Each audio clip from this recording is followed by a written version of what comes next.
마태복음 18장입니다. 1절부터 7절까지 제가 봉독을 해드리도록 하겠습니다. 마태복음 18장 1절부터 7절 말씀까지가 되겠습니다. 그때 제자들이 예수께 나와 이르되 천국에서는 누가 크니이까? 예수께서 한 어린아이를 불러 그들 가운데 세우시고 이르시되 진실로 너희에게 이르노니 너희가 돌이켜 어린아이들과 같이 되지 아니하면 결단코 천국에 들어가지 못하리라. 그러므로 누구든지 이 어린아이와 같이 자기를 낮추는 사람이 천국에서 큰 산이라. 또 누구든지 내 이름으로 이런 어린아이 하나를 영접하면 곧 나를 영접함이니 누구든지 나를 믿는 이 작은 자 중 하나를 실족하게 하면 차라리 연자 맷돌이 그 목에 매달려서 깊은 바다에 빠뜨려지는 것이 나으니라. 실족하게 하는 일들이 있음으로 말미암아 세상에 화가 있도다. 실족하게 하는 일이 없을 수 없으나 실족하게 하는 그 사람에게는 화가 있도다. 아멘. 하나님의 은혜와 사랑을 진심으로 감사합니다. 바쁘고 분주한 중에도, 피곤하고 공부한 중에도 살아계신 하나님을 기억하게 하시고 거룩한 주의 날을 기억하게 하셔서 하나님을 예배하게 하시고 또 이 시간 주의 말씀을 청정할 수 있는 은혜를 베풀어 주심을 감사를 드립니다. 말씀이 선포될 때 우리에게 은혜가 되게 하시고 위로가 되게 하옵소서, 큰 힘이 되게 하옵소서. 예수님 이름으로 기도합나이다. 아멘. 할렐루야. 자, 우리 옆에 있는 분들과 하나님 우리와 함께 하십니다. 인사하겠습니다. 하나님 우리와 함께 하십니다. 할렐루야. 사람이 가진 본능적인 감각이 있다고 이야기를 합니다. 사람들이 함께 모이게 되면 누가 더 큰 사람인지, 누가 더 힘 있는 사람인지, 누가 더 강한 사람인지 굉장히 빠르게 우리가 파악을 한다는 겁니다. 그리고 이제 그것에 따라서 모든 사람 관계가 이렇게 이제 형성이 되기도 합니다. 자, 그것은 여러분들이 뭐 어느 시대나 마찬가지입니다. 어느 공동체나 어떤 사회도 마찬가지입니다. 그죠? 심지어 우리가 부부끼리도 미묘한 어떤 그런 기성 같은 것이 있죠. 그죠? 그래서 결혼하고 난 다음에 우리가 이제 길을 제압하는 것이 굉장히 중요하다고 이야기를 하잖아요. 그래서 그 연애할 때 좋은 감정들이 결혼하고 난 다음에 굉장히 서로 굉장히 갈등하고 반목하기도 하고 그런 것 때문에, 그죠? 또 사랑하는 여인들끼리도 이런 기싸움이 분명히 존재한다 그래요. 누가 더 주도적으로 이 여인의 관계를 이렇게 이제 형성해 나가야 될 것인가, 주도해야 될 것인가. 그것이 노골적으로 드러나는 경우도 있는가 하면은 그것이 이제 그 감춰져 있는데 분명히 나름대로 어떤 그 질서 같은 것이 이렇게 이제 잡혀 있는 겁니다. 자, 그래서 우리는 그 관계를 규정하는 일종의 규칙 같은 것이 존재하고 있죠. 우리나라 같은 경우는 나이가 그 역할을 합니다. 그래서 우리가 제일 먼저 이제 사람들을 만나게 되면 자연스럽게 나이가 몇 살이냐고 물어보죠. 그러니까 이제 그렇게 되면 연장자가 되는 사람이 왠지 그런 어떤 주도권을 어떤 이제 행사하는 경우가 많이 있습니다. 그죠? 그리고 자연스럽게 이제 그 나이에 대해서 일정 정도 서로를 존중하게 되고 배려하게 되고 그것이 눈에 보이지 않는 어떤 실서로 자리매김을 하게 되는 모습을 우리가 보게 됩니다. 자, 나이뿐만 아니라 우리가 사회적인 지위라든지 어떤 자신이 할 수 있는 역할이라든지 가지고 있는 어떤 능력 아니면 재산 정도에 따라서도 그죠? 그 공동체의 어떤 그 질서를 세워나가는 데서 어떤 역할을 하게 되는 모습을 우리가 보게 됩니다. 예전에 그런 것을 경험해 봤습니다. 교회에서 직분이 어떠하고 얼마나 오랜 신앙 여유를 가지고 있는가 굉장히 이게 중요함에도 불구하고 경제적으로 좀 여유가 능력이 있는 사람이 들어오게 되니까 몸이 있을 때 뭐 이렇게 뭐 식사비를 대접하고 또 자기네끼리 어떤 몸이 어디 갈 때 돈을 막 쓰니까 왠지 모르게 그렇게 사람들이 그런 분위기에 이렇게 이제 젖어드는, 그래서 이렇게 발언권이 커지기도 하고. 자, 본문의 말씀을 보게 되면 이런 문제를 가지고 제자들이 예수님을 찾아오게 됩니다. 그때 제자들이 예수께 나와 이르되 천국에서는 누가 크니까? 자, 이것은 제자들의 그룹을 혹자는 A, B, C, D 그룹으로 나옵니다. 3명 단위로. 우리가 A 그룹 하면 제일 먼저 떠오르는 인물이 베드로와 요한과 야고보. 이것은 공히 모든 사람들이 인정할 수밖에 없는 제자의 무리 가운데 A 그룹에 해당되어지는 사람들입니다. 자, 그러니 다른 사람들의 입장에서 보면은 좀 불쾌할 수가 있죠. 그리고 이 3명의 제자들 사이에도 왠지 모르는 미묘한 갈등 같은 것이 존재합니다. 특별히 성경을 보게 되면은 요한과 야고보의 어머니였던 세베대의 아내가 예수께 조용히 찾아와서 당신의 나라가 임하게 될 때에 두 아들 가운데 하나는 좌편에 하나는 우편에 앉게 해달라고 청탁을 하게 되는 모습을 우리가 보게 됩니다. 그리고 그 사실을 알고 제자들이 굉장히 분노하는 모습을 보게 됩니다. 아마 예수 공동체가 생기고 난 이후에 이 제자들 사이에 끊임없이 있어 왔던 문제였던 것 같습니다. 자, 이 질문의 배경을 보게 되면 아마 가버나움이라는 지역으로 오는 도중에 발생한 것으로 여겨집니다. 복음서에 보게 되면 마가복음 9장 3절 말씀을 보니까 예수께서 제자들에게 예루살렘에 올라가서 고난을 받고 죽임을 당해야 될 것에 대해서 말씀을 하셔요. 그런데 제자들의 관심은 예수님의 십자가의 고난과 죽으심에 대해서는 별로 관심이 없습니다. 오히려 그들은 누가 크냐라고 하는 문제를 가지고 길에서 논쟁을 벌여요. 자, 그런데 주님께서는요, 우리가 누가복음 9장 33절에 너희가 길에서 서로 토론하는 것이 무엇이냐고 묻습니다. 그랬더니 제자들이 잠잠하고 아무 말도 하지 않아요. 그죠? 그런데 누가복음 9장 46절부터 우리가 여러분들이 48절 말씀을 보게 되면 예수께서는 이미 제자들이 길에서 무엇을 가지고 논쟁을 했는지 알고 계셨다고 이야기를 합니다.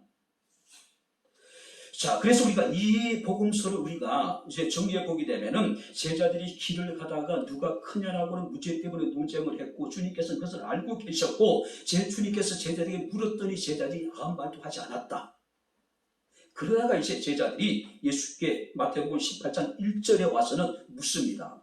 그때 제자들이 예수께 나와 이르되 천국에서는 누가 크니까라고 지금 묻고 계십니다. 이 크다라고 하는 것은요, 누가 더 위대합니까? 누가 가장 큰 사람일 수 있겠습니까? 라고 지금 묻고 있는 거예요. 그러니까 최상급의 의미입니다. 최상급이에요. 자, 예수님은 지금 십자가의 고난과 죽으심을 목전에 두고 굉장히 마음이 번민하신 상황이에요. 근데 지금 주의 제자들은 예수님의 그런 마음을 전혀 이해하지 못하는 겁니다. 자, 예수님은 당신의 십자가의 고난과 죽으심에 대해서 말씀하시는데 제자들의 관심은 우리들 가운데 누가 가장 크냐라고 지금 묻고 있는 겁니다. 이런 제자들의 질문에 대해서 주님께서는 뜻밖의 대답을 하십니다. 3절 말씀을 보게 되면 이르시되 진실로 너희에게 이르노니 너희가 돌이켜 어린 아이가 같이 되지 아니하면 결단코 천국에 들어가지 못하리라. 누구든지 어린아이와 같이 자기를 낮추는 사람이 천국에서 크다라고 이야기를 해요. 자, 주님께서 천국에서의 큰 자의 개념을 자리가 아니라 자격의 문제로 지금 말씀하고 계신 거예요. 제자들은 천국에서 누가 가장 큽니까? 라고 물어보는데 주님께서 천국에서 큰 자의 자격에 대해서 지금 말씀하고 계신 겁니다. 자, 그렇다면 주님께서 말씀하시는 천국에서 큰 자는 어떤 사람일까요? 자, 천국에서의 큰 자의 자격을 주님께서 말씀하고 있는데 우리는 그 자격을 한번 살펴보면서 우리는 하나님의 나라에서 큰 자로서의 자격을 가지고 있는 사람일까? 우리 스스로 한번 돌아볼 수 있는 그런 시간을 가져보고자 합니다. 자, 3절 말씀을 우리 다시 한번 같이 읽겠습니다. 이르시되 진실로 너희에게 이르노니 너희가 돌이켜 어린 아이들과 같이 되지 아니하면 결단코 천국에 들어가지 못하리라. 너희가 어린 아이와 같이 돌이키지 않으면은 결단코 천국에 들어가지 못할 것이다. 자, 이게 돌이키다는 이야기는 스스로 돌이키다는 의미입니다. 마음의 변화, 행동 양식의 변화, 완전한 삶의 방향의 대전환을 말하는 겁니다. 이걸 우리 기독교의 여러분 용어로는 회개라고 이야기를 해요. 회개라고 이야기를 합니다. 뿐만 아니라 여기서 돌이키다는 의미 속에는 다시라고 하는 뜻도 가지고 있습니다. 너희가 다시 어린 아이와 같이 되지 않으면 결단코 천국에 들어갈 수 없을 것이다. 주의 제자들은 천국에서의 큰 자의 자격에 대해서는 관심이 없었어요. 오직 그들의 관심은 뭡니까? 자신들이 앉게 될 자리였습니다. 근데 주님께서는 그 자리에 앉을 수 있는 자의 자격에 대해서 지금 말씀을 하고 있는데, 첫 번째가 뭐냐면은 돌이키라는 이야기입니다. 회개하라는 이야기예요. 지금까지 너희의 삶의 변화, 행동 양식의 변화, 완전한 삶의 방향을 전환하지 않으면은 너희가 결코 천국에 들어갈 수 없을 것이다. 그 삶의 여러분들이 전환이 뭡니까? 변화가 뭡니까? 너희가 어린 아이와 같이 다시 되라고 하는 사실이에요. 요한복음 3장 5절에 보니까 니고데모라는 사람이 밤중에 은밀히 예수님을 찾아옵니다. 자, 그때 예수께서 니고데모에게 뭐라고 말씀하시냐면은 사람이 물과 성령으로 거듭나지 아니하면은 하나님의 나라에 들어갈 수 없다고 얘기해요. 거듭남, 다시 태어나는 것이잖아요. 다시, 그죠? 지금 제자들은요, 정치적으로 또 여러분들이 그 현세적으로 메시아의 왕국이 도래하게 될 때에 누가 그 왕국에서 큰 자가 되겠느냐? 아마 공히 그들은 인정을 했을 거예요. 베드로나 요한이나 야고보 가운데 한 사람일 것이다. 그러면 그 가운데 누가 가장 큰 자가 되겠느냐고 지금 묻고 있는 겁니다. 근데 주님의 대답은요, 전혀 다릅니다. 누가 천국에 들어갈 수 있느냐? 그러니까 근본적인 문제를 가지고 지금 주님께서는 그들에게 대답하고 계신 겁니다. 너희가 돌이켜 어린 아이들과 같이 되지 아니하면은 결단코 천국에 들어가지 못할 것이다. 자, 어린 아이의 특징이 뭡니까? 좀 미성숙되어져 있잖아요. 하지만 아이들은 순수합니다. 절대적인 의존적인 존재이죠. 그 다음에 순종적입니다. 그리고 굉장히 단순한 거예요. 여러분들이 아이가 어느 정도 성장하게 되면 자신의 부모의 사회적인 위치라든지 여러 가지 능력이라든지 외모라든지 이런 것을 보잖아요. 근데 어린아이는요, 자신의 부모의 어떤 학벌이라든지 재정적인 능력이라든지 외모라든지 이런 거 전혀 관심이 없어요. 그죠? 어느 정도 아이들이 크면 자기 부모에 대해서 부끄러움을 느끼지만 아이들은요, 전혀 그걸 느끼지 못합니다. 부모 그 자체로 부모에게 의존적이고 부모에게 순종하고 또 여러분들이 단순하게 사랑하는 겁니다. 이것저것 따지지 않는 거예요. 우리가 처음에 예수를 믿었을 때에 하나님의 베푸신 구원의 은총에 대한 감격과 기쁨을 가지고 감사하면서 우리가 주님을 섬깁니다. 근데 시간이 지남에 따라서 우리는 어떻습니까? 그 순수한 열정과 헌신적인 모습이 서서히 퇴색되어지기 시작을 합니다.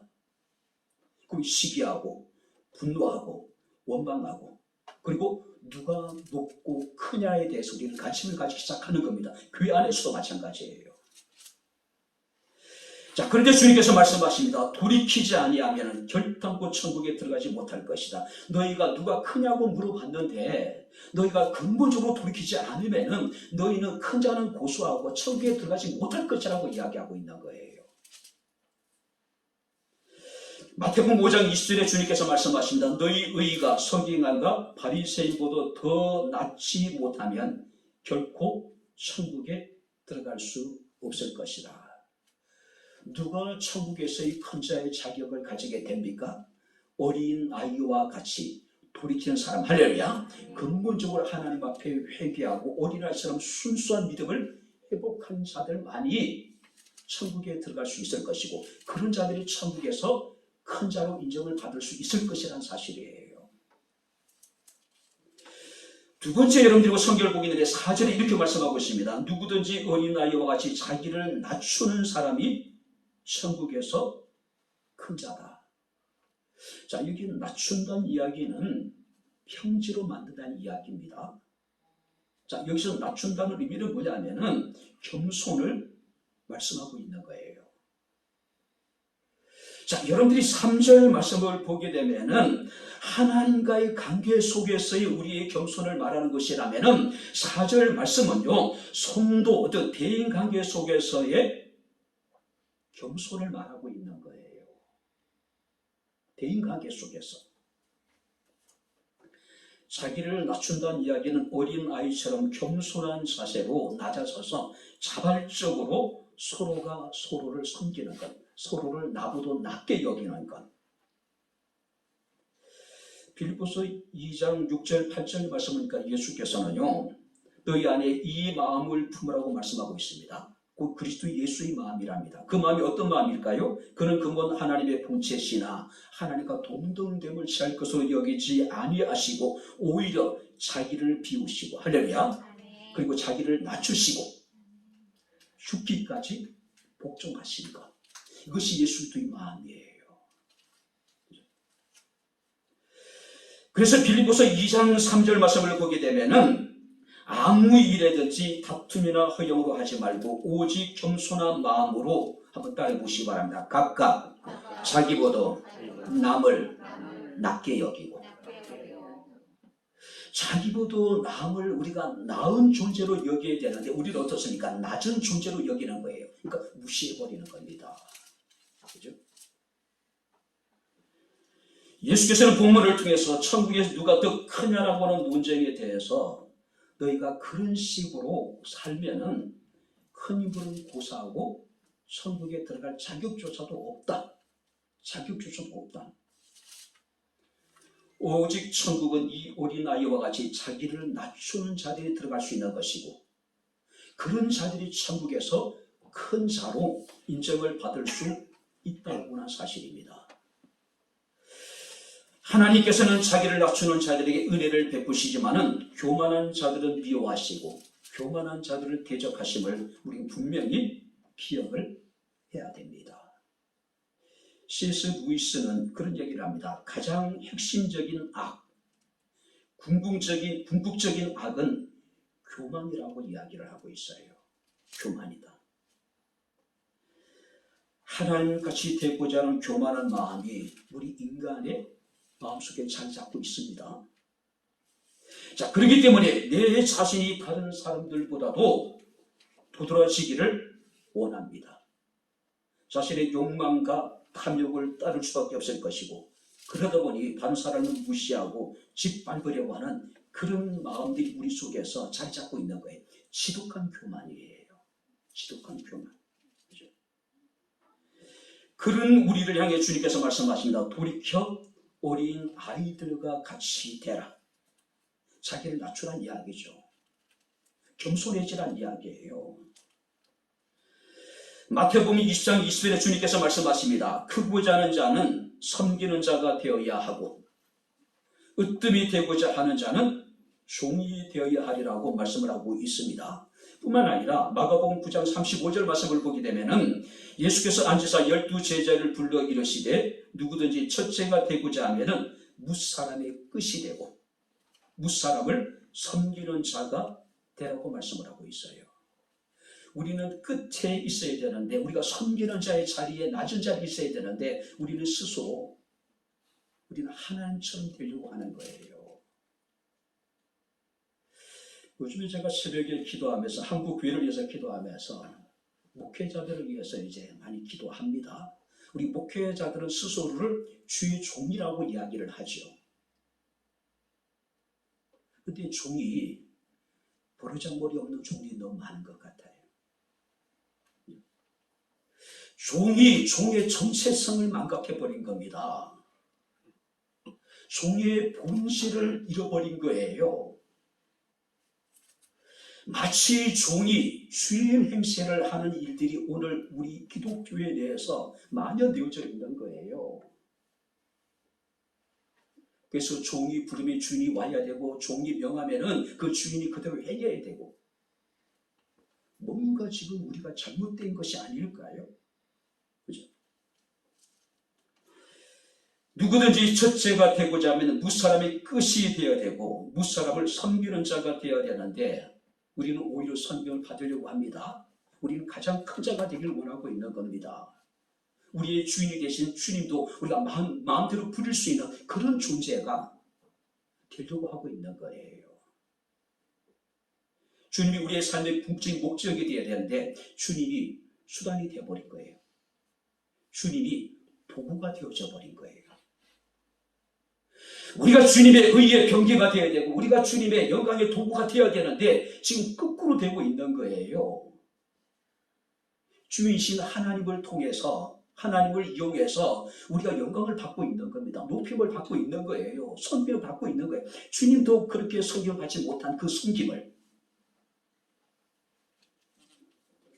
특별히 여러분들이 여기서 섬기는 자가 되라고 마가복음 9장 35절에 말씀하고 있는데, 이 섬기는 자가 되라고 하는 것은 초대교회 직분자들에게 사용되어졌던 단어예요. 모든 직분자들은 그가 감독이든지 장로이든지 집사이든지 관계없이 섬기는 자가 되어야 된다는 거예요. 자기를 자랑하고 목소리를 높이는 교만한 사람이 아니라 어린 아이처럼 자기를 낮추는 자들이 천국에 들어갈 수 있는 자격이 있습니다. 할렐루야. 이런 자들이 큰 자로서의 자격을 얻게 되는 것이고, 이런 자들이 천국에 가게 되면 큰 자라고 하나님 앞에 인정을 받게 되는 것이죠. 뿐만 아니라 5절에 이렇게 말씀하고 있습니다. 5절 다 같이 읽겠습니다. 또 누구든지 내 이름으로 이런 어린아이 하나를 영접하면 곧 나를 영접함이니. 주의 이름으로 이런 어린아이 하나를 영접하는 자가 나를 영접하는 자이고, 이런 자들에게 큰 자의 자격이 주어지고, 이런 자들이 천국에 들어갈 수 있는 자격이 주어질 것이다. 자, 여기서 어린아이 하나를 영접하면, 실제로 어린아이를 말하는 게 아닙니다. 여기서 어린아이와 같이 연약하고 보잘것없는 작은 사람들, 힘이 없는 사람들, 이런 사람들을 영접한다는 이야기, 이런 사람들을 받아들인다는 이야기예요. 받아들인다. 어린아이는 아무런 영향력이 없습니다. 지위도 주어지지 않습니다. 그래서 우리가 예수께서 오병이의 기적을 일으키시고 7병이의 기적을 일으키셔서 5,000명을 먹이고 4,000명을 먹이셨잖아요. 성경에 뭐라고 이야기합니까? 장정만, 남자의 수만 말하는 거예요. 어린 아이들이나 여자라든지 나이가 많은 사람은 유대인들의 여러분들이 수에 들어가질 않아요. 그러니까 어린아이는 그런 존재였단 말이에요. 그런데 주님께서 말씀하십니다. 이런 어린아이와 같은 연약하고 보잘것없는 사람들을 돌보는 것이 큰 자의 자격을 얻는 것이고, 이런 자들이 천국에 들어갈 수 있다라고 지금 말씀을 하고 있습니다. 그래서 주님께서 마태복음 25장 45절 말씀을 보게 되면은, 내가 진실로 너희에게 이르노니 너희가 여기 내 형제 중에 지극히 작은 자 하나에게 한 것이 곧 내게 한 것이다. 지극히 작은 자, 어린 아이처럼 연약하고 보잘것없는 힘이 없는 사람들에게 한 것이 내게 한 것이라고 말씀을 하고 있습니다. 뿐만 아니라 내가 진실로 너에게 이르노니 지극히 작은 자 하나에게 하지 아니한 것이 곧 내게 하지 아니한 것이라. 할렐루야. 지극히 연약하고 보잘것없는 사람 하나에게 한 것이 주님에게 한 것이고 그에게 행하지 않는 것이 주님에게 행하지 않는 것이다. 마태복음 10장 40절 42절 말씀이니까 주님께서 말씀하십니다. 선지자 이름으로 선지자를 대접하는 자에게 선지자의 상을, 또 의인의 이름으로 의를 영접하는 자에게는 의인의 상을, 주의 제자 이름으로 이 작은 자 중 하나에게 맥주 한 것이라도 주는 자는 내가 진실로 너희에게 이르노니 결코 상을 잃지 않을 것이다. 자, 여기 보세요. 어린 아이와 같이 연약하고 보잘것없는 사람에게 내가 선지자의 이름으로 그를 영접하면은 나는 선지자를 영접한 상을 받게 될 것이고, 할렐루야. 세상에 가장 연약하고 보잘것없는 사람을 내가 의인의 이름으로 그를 영접하면은 나는 의인을 영접한 상을 받게 될 것이고, 주의 이름으로 내가 누군가에게 냉수 한 그릇이라도 우리가 대접한 것이 있다면은 하나님께서 우리에게 말씀하시기를 결코 그 상을 잃어버리지 않을 것이다. 그러니까 우리가 누군가에게 호의를 베풀고 누군가에게 사랑을 베풀 때에 단지 그 사람으로 여기는 것이 아니라 그를 선지자와 같이 여기고 의인처럼 여기고 주의 제자처럼 여기고 그에게 선지자 이름으로 의인의 이름으로 주의 이름으로 대접하면은 우리는 그를 대접한 상을 하나님께 받게 될 거란 거죠. 그렇다면은 선지자보다는 의인보다는 제자보다는 내가 그를 예수님으로 여기고 예수님 이름으로 그를 영접하게 될 때에 우리는 예수님을 영접한 자의 예수님의 상을 받게 됩니다. 할렐루야. 그래서 마더 테레사가요, 캘커타에 버려진 수많은 사람들을 씻기고 그들의 고름을 짜내고, 그죠? 입으로 그 고름을 여러분들이 받아내잖아요. 어떻게 그게 가능했을까요? 마더 테레사 수녀에게서 그들은 버려진 불량이들이 아니라 예수였습니다. 작은 예수였어요. 그리 그는 분명히 천국 경험이 되었을 때에 예수를 돌보고 예수를 사랑하고 예수님을 영접하고 대접한 상을 받게 되지 않을까요? 그죠? 힘이 없는 연약하고 보잘것없는 사람을 영접하는 것이, 대접하는 것이 천국에서의 여러분들이 자격이 될 것이고 천국에서 큰 자의 자격이 되게 될 거란 사실이에요. 마지막으로 여러분들이 6절 말씀을 우리 다시 한번 보겠습니다.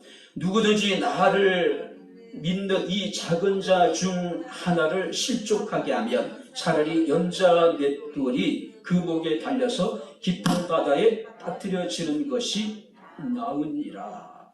연약한 자를, 어린 아이처럼 연약하고 보잘것없는 사람들을 실족시키지 않는 사람. 여기서 실족하다는 이야기는요, 넘어지게 하다, 그를 타락하게 만들고 죄를 범하게 한다, 그런 뜻을 가지고 있겠죠. 그죠? 오늘 우리는 자신도 모르는 사이에 주변의 사람들을 실족하게 하는 사람들이 얼마나 많은지 모릅니다. 생각 없이 내뱉었던 의미 없는 그 말이 때로는 다른 사람의 가슴에 심히 힘든 상처를 남길 수가 있잖아요. 부모들의 여러분들이 자식들에 대해서 그냥 어떤 감정적인 말 한마디가 자기들의 평생의 삶 자체를 송두리째 여러분들이 파괴할 수도 있다는 사실이에요.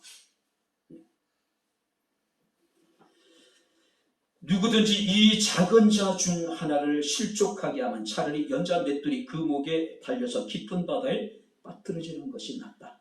그러니까 실제로 부모를 해하거나 아주 여러분들이 그 재질이 악한 사람들은 실제적으로요, 이 연자 맷돌이라는 것은 그냥 우리가 맷돌을 말하는 게 아닙니다. 나귀가 여러분들이 굴리는 큰 여러분 돌을 말하는 거예요. 실제로 이런 형이 이루어졌대요. 그리스에서도, 유대인들에게도, 또 로마 정부에서도 정말로 사악한 범죄자들의, 특별히 이 부모와 관계된, 부부를 무시하고 부모를 이렇게 이제 살해하거나 이런 자식들은요, 연자맷돌을 목에 매달아가지고 바다에 던져버리는 일이 있었다는 거예요. 그 실제 그런 형이 있었다는 이야기예요. 그러니까 우리가 여러분들이 다른 사람들을 실족하게 만들고 다른 사람들 시험에 빠지게 만드는 것이 얼마나 크고 중한 죄인가를 우리에게 보여주고 있는 겁니다. 특별히 삼가 이 작은 자 중에 하나도 없이 여기지 말라. 자, 여기서 없이 여긴다는 이야기는 가볍게 여긴다 뿐만 아니라 멸시한다는 뜻을 가지고 있습니다. 없이 여기지 말라고 하는 굉장히 강력한 명령이에요. 굉장히 강력한 명령이에요. 그러니까 어떤 경우에도 어린 아이와 같이 연약하고 보잘것없는 사람이라 하더라도 결코 그들을 가볍게 여기지 말고 그들을 멸시하지 말라. 이런 의미예요. 특별히 여러분들이 10절 말씀을 보시기 바랍니다. 뭐라고 말씀하시냐면은 삼가 이 작은 자 중에 하나도 없이 여기지 말라고 다시 반복합니다. 그리고 뭐라고 얘기합니까? 같이 읽겠습니다. 너희에게 말하노니 그들의 천사들이 하늘에서 하늘에 계신 내 아버지의 얼굴을 항상 배우느니라. 자, 여기 보세요. 스스로 연약하고 힘이 없는 사람들, 그들은 스스로 자기 자신을 지킬 수 있는 능력이 없는 사람들이죠. 근데 하나님은요, 그들에게 천사를 보내셔서 그들을 지켜주시겠답니다. 그들을 보호해주시겠다는 이야기예요. 그들이 매일매일 하나님께 가서 그들의 일에 대해서 하나님께 보고를 하겠다는 이야기예요. 수호천사는 존재합니다. 수호천사는. 그죠? 자, 그렇기 때문에 우리는 결코 어린 아이와 같은 연약한 보잘것없는 사람들을 무시해서는 안 된다는 거죠. 그들을 실족하게 해서는 안 된다는 이야기예요. 하나님이 천사를 보내서 보호하시고 천사도 하여금 수종 돌게 하셨다는 사실은 하나님 그를 얼마나 사랑하시는지, 얼마나 하나님께서 그를 소중히 여기시는가 우리에게 보여주고 있는 거예요. 천사는 경배의 대상이 아닙니다. 천사는 우리를 섬기라고 하나님이 우리에게 보내신 존재들이라는 거예요. 그런데 우리를 섬겨야 될 그 천사를 사람들이 숭배하고 있는 거예요. 하나님이 천사를 보내신 목적은 우리를 지키시고 우리를 보호하시고, 그죠? 우리가 억울하고 속상한 일이 있을 때에 하나님은 천사를 통해서 우리의 여러 가지 상황에 대해서 다 보고를 받으신다는 이야기예요. 그만큼 우리를 사랑하신다는 이야기죠. 우리를 아끼신다는 이야기죠. 우리가 이사야 말씀을 보게 되면은 내가 보기에는 하나님 보시기에 우리 한 사람 한 사람 보배롭고 존귀하고 너무나도 사랑스러운 사람들. 할렐루야. 우리 그런 존재예요. 근데 우리가 그가 어린아이라고, 연약하다고, 가진 것이 없다고, 볼품이 없다고 무시한다면은 그건 하나님을 무시하는 것이죠. 왜? 그 역시 하나님의 형상대로 지음을 받은 하나님의 소중한 사랑스러운 존재고 보배로운 존재고 존귀한 자들이기 때문에 그래요. 어떤 사람이 지혜자를 찾아서 그의 제자가 되기를 원했습니다. 1년이 지나고 2년이 지나고 3년이 지났는데도 뭔가 대단한 깨달음을 줄 만한 한마디 말도 하지 않는 거예요. 그러니까 이제 갈수록 이제 마음이 불편해지는 겁니다. 그러다가 이제 어느 날 폭발했습니다.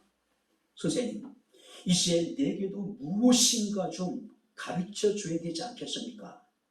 뭔가 내게 좀 깨달음을 주십시오. 그랬더니 스승이 이제 이런 질문을 합니다. 저 벽돌 뒤에 엄청난 금괴가 있다면 저것을 꺼내기 위해서는 어떻게 되겠느냐? 여러분들이 이 벽체 뒤에 엄청난 보물이 있다면 이 보물을 꺼내기 위해서 어떻게 될까요? 이 벽을 허물어야 되겠죠. 깨트려야 되잖아요. 그러니까 여러분들이 이 사람 역시도 똑같은 이야기합니다. 벽을 깨고 꺼내야 되겠죠. 당연한 거죠. 그래서 스승이 다시 질문합니다. 그렇다면은 독수리 둥지에 알이 있는데 그 알 속에 있는 생명을 떼내기 위해서는 어떻게 해야 되느냐고 묻습니다. 그자 이제 이 젊은 사람이 잠시 고민을 하더니 그것은 품어주고 따뜻하게 해주고 기다려 주어야 됩니다.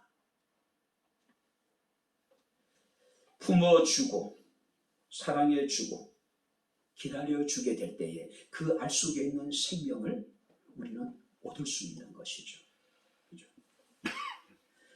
다른 사람들을 비판하기 좋아하고 비난하기 좋아하는 사람들이 참 많죠.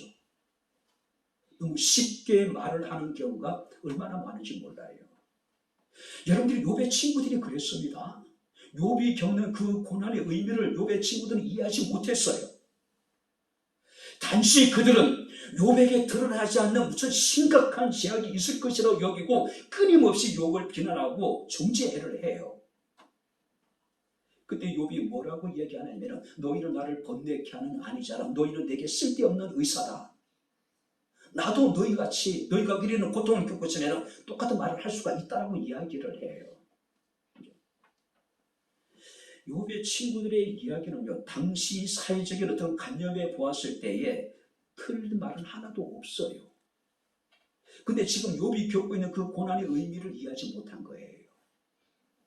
흔히 그런 얘기하죠. 잔소리는 어떤 의미일까요? 다 맞는 이야기인데 그 잔소리를 듣는 사람이 기분 나쁘게 만드는 이게 잔소리가 되는 것이죠. 그죠? 자, 오늘 성경 말씀을 보게 되면은 가장 작은 자라고 너희는 그를 경멸하지 말고 무시하지 말고 가볍게 여기지 말아라. 그죠? 결코 그를 실족하게 해서는 안 된다는 이야기예요. 많은 사람들은요, 말로서 상대방을 실족하게 할 때가 얼마나 많은지 몰라요. 말로 인한 상처로 인해서 지금도 고통 겪고 있는 사람들이 얼마나 많은지 모르죠. 잠언서 18장 8절에 남의 말하기를 좋아하는 자의 말은 별식과 같아서 뱃속 깊은 데로 내려가니라. 세상에 가장 맛있는 별미가 뭘까요? 남의 말하는 것. 직장인들의 회식에 가장 좋은 안주가 뭘까요? 상사 씻는 거라고 얘기를 하잖아요. 그죠? 상사 욕하는 것만큼 좋은 안주가 없다고 얘기를 하잖아요. 많은 사람들은 다른 사람을 비난하고 다른 사람 비판하면서 뭐라고 이야기하냐면은 그 사람을 위해서 하는 것이라고 이야기한다. 마치 자신이 그 사람을 굉장히 사랑하는 것처럼. 근데 비판이나 비난이라는 것은 자칫 잘못하면은 망치로 결안을 깨는 것 같은 그런 결과를 우리에게 줄 수 있다는 사실을 우리가 기억을 해야 됩니다. 하나님을 멸시하는 것은 연약한 사람을 무시하고 연약한 사람을 실족하게 하는 것은 결국 그를 창조하신 하나님을 무시하는 것이고 하나님을 멸시하는 것이라는 사실이에요.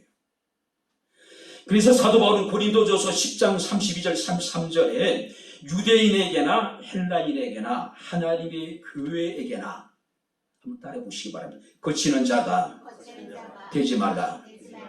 유대인은 자기 동족입니다. 헬라인은 이방인이에요. 그리고 교회는 믿음 안에서 형제자매를 말하는 거예요. 우리가 교회 안에 믿음의 사람들에게나 우리의 형제들에게나 우리 교회 밖에 있는 사람들에게 결코 거치는 자가 되지 말아라.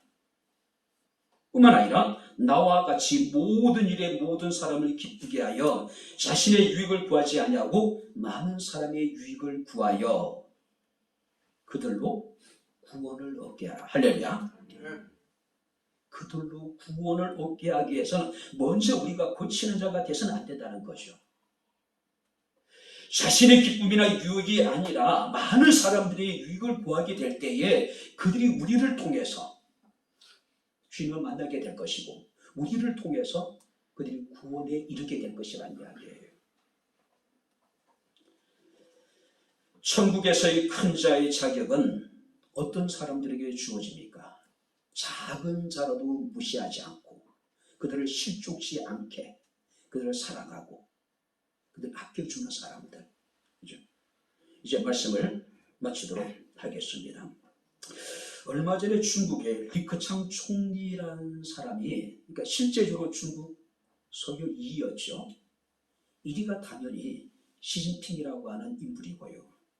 근데 그가 이제 총리로서 퇴임을 하게 됩니다. 근데 그가 자신의 후배들을 모아놓고 퇴임사를 하는데, 잘 들어보세요. 사람이 하는 일은 다 하늘이 보고 있다.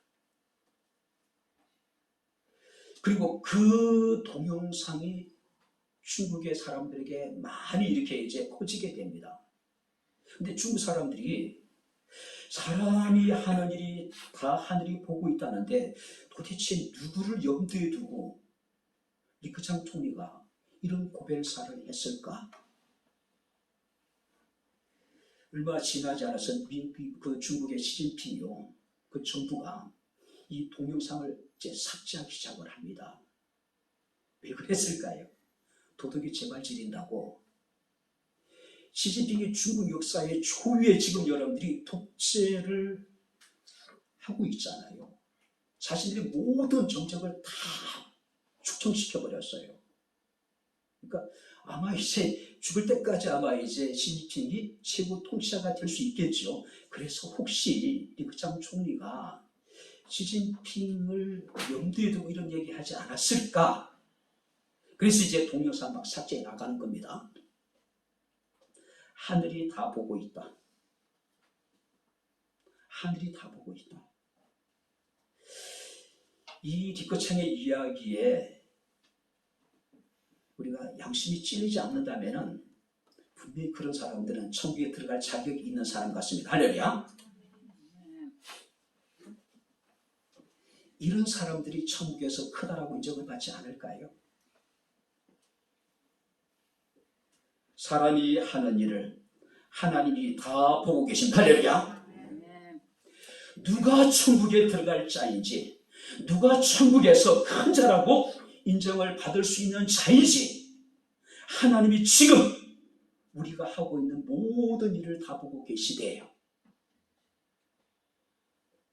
어린 아이와 같이 순수한 믿음을 가지고 하나님을 사랑하는 사람, 자기를 낮추고 겸손함으로 하나님을 섬기는 사람들, 이웃을 섬기는 사람, 연약한 자를 소중히 여기며 그런 자들을 영접하는 사람, 작은 자를 없이 여기지 아니하고 소중하게 여기는 사람들, 이런 사람들이 천국에서 큰 자로 인정을 받게 될 것입니다. 할렐루야. 지금 우리가 하고 있는 일을 하나님이 다 보고 계시대요. 하나님 앞에 결코 부끄럽지 않나. 도로 천국에서 큰 자라고 하나님 앞에 인정을 받을 수 있는 우리 백향국에 살아오는 모든 주의 성도들이 다 될 수 있기를 주님 이름으로 축원합니다. 기도하겠습니다. 좋으신 아버지 하나님, 하나님의 은혜와 사랑을 진심으로 감사를 드립니다. 천국에서는 누가 가장 크니까라고 하는 제자들의 질문에 대해서 천국에 들어갈 수 있는 자의 자격과 천국에서의 큰 자로서 인정을 받을 수 있는 자의 자격에 대해서 우리에게 교훈해 주심을 감사합니다. 하나 사람이 하는 일을 하나님이 다 보고 계실진데 어린 아이와 같이 순수한 믿음으로 하나님을 섬기게 하시고 남을 나보다 낫게 여기며 이웃을 사랑하게 하시고 연약한 자를 소중히 여기며 영접할 수 있는 따뜻한 마음을 가지게 하시고 작은 자를 없이 여기지 아니하며 주의 사랑으로 사랑할 수 있는 백향목교회 성도들이 되게 하옵소서. 우리 모두가 천국에서 하나님 앞에 큰 자로 인정을 받을 수 있는 주의 성도들이 되게 하옵소서. 예수님 이름으로 기도합나이다. 아멘. 이제는 우리 주 예수 그리스도의 은혜와 하나님의 크신 사랑과 주의 성령님의 교통 교제의 제 충만 역사 인도하시니 하나님 나라의 큰 자로 인정받기를 원하는 주의 사랑하는 모든 성도들 머리머리 위에 저들의 가정과 직장과 사업장과 이 교회와 이 나라 이 민족 위에 지금부터 영원토록 함께 있을지어다. 아멘.